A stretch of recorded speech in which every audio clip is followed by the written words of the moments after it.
Reference के लिए आपकी स्क्रीन के ऊपर इंडियन एक्सप्रेस के आर्टिकल का स्क्रीनशॉट है, जिसके मुताबिक पार्लियामेंट कमेटी ऑन डिफेंस का कहना है कि इंडिया के पास जो आज की डेट में 30 स्क्वाड्रंस मौजूद हैं वो बहुत ही कम है और अब समय आ गया है time bound fighter jets purchase करने का।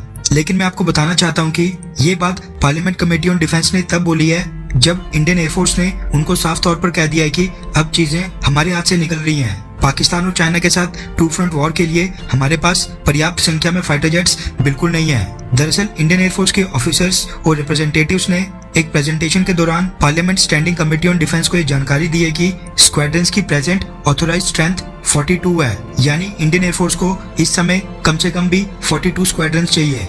अभी के समय इंडियन एयरफोर्स के पास मात्र 30 स्क्वाड्रंस हैं और ये नंबर आगे आने वाले कुछ ही सालों में और नीचे गिर जाएगा, क्योंकि इंडियन एयरफोर्स का कहना है कि इन 30 स्क्वाड्रंस में से भी कई सारे फाइटर जेट्स फेस्ड आउट यानी रिटायर किए जाने हैं। इंडियन एयरफोर्स की एक स्क्वाड्रन में 18 फाइटर जेट्स होते हैं। 12 स्क्वाड्रन कम होने का मतलब है इंडियन एयरफोर्स के पास इस समय 216 फाइटर जेट्स की कमी है। इंडियन एयरफोर्स ने बताया कि उनके पास मौजूद अधिकतर स्क्वाड्रंस की टोटल टेक्निकल लाइफ अब एक्सपायर होने वाली है और उनकी स्क्वाड्रन स्ट्रेंथ लगातार नीचे गिर रही है।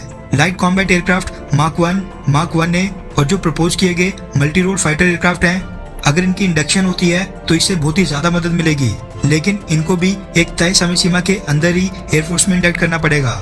इंडियन एयरफोर्स ने पार्लियामेंट कमेटी को यह भी बताया कि तेजस फाइटर जेट की डेवलपमेंट और मैन्युफैक्चरिंग में बहुत ही ज्यादा टाइम लग गया है। इसके साथ ही इंडियन एयरफोर्स के ऑफिसर्स जो पार्लियामेंट कमेटी के सामने पेश हुए थे, उन्होंने साफ शब्दों में बोला है कि जो इंडियन एयरफोर्स की जिम्मेवारी है और जो हमारे सामने हमारे राइवल्स हैं यानी एनिमी हैं, उनको काउंटर करने के लिए जो इंडियन एयरफोर्स की स्क्वाड्रन स्ट्रेंथ है वो इनएडिक्वेट यानी अपर्याप्त है।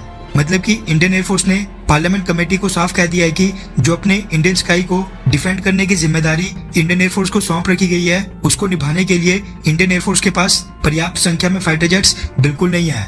इंडियन एयरफोर्स के रिप्रेजेंटेटिव्स ने उसके बाद ये भी कहा कि जो डिजायर्ड स्ट्रेंथ है उसको तो हम अचीव नहीं कर सकते हैं, लेकिन हमसे जितना बेस्ट हो पा रहा है हम वो सब कर रहे हैं। स्वदेशी फाइटर जेट्स की प्रोडक्शन शुरू होने में जो डिले हो रहा है वो डिप्लीट होती इंडियन एयरफोर्स की स्ट्रेंथ का सबसे बड़ा कारण है। इंडियन एयरफोर्स ने ये भी बताया कि जब तक नए फाइटर जेट्स नहीं मिलते तब तक हम अपने लो सर्विसेबिलिटी रेट को लगातार बढ़ाने की कोशिश कर रहे हैं ताकि ज्यादा से ज्यादा फाइटर जेट्स ऑपरेशनल स्टेट में रहें। इसके साथ ही सेना के बाकी और कई सारे मुद्दों के ऊपर भी चर्चा हुई, लेकिन एक बात यहाँ से क्लियर हो गई है कि इंडियन एयरफोर्स अब वाकई में फाइटर जेट्स की कमी महसूस कर रही है।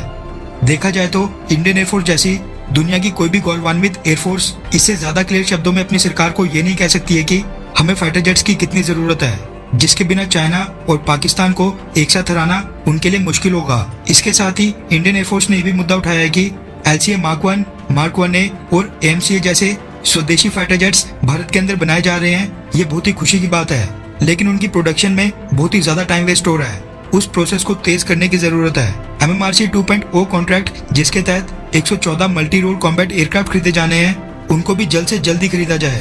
खैर, आपको क्या लगता है कि क्या फाइटर जेट्स खरीदने में मोदी सरकार ने बहुत ही ज्यादा डिले और टाइम वेस्ट कर दिया है, हाँ या फिर ना? नीचे कमेंट करके अपनी राय जरूर बताएं।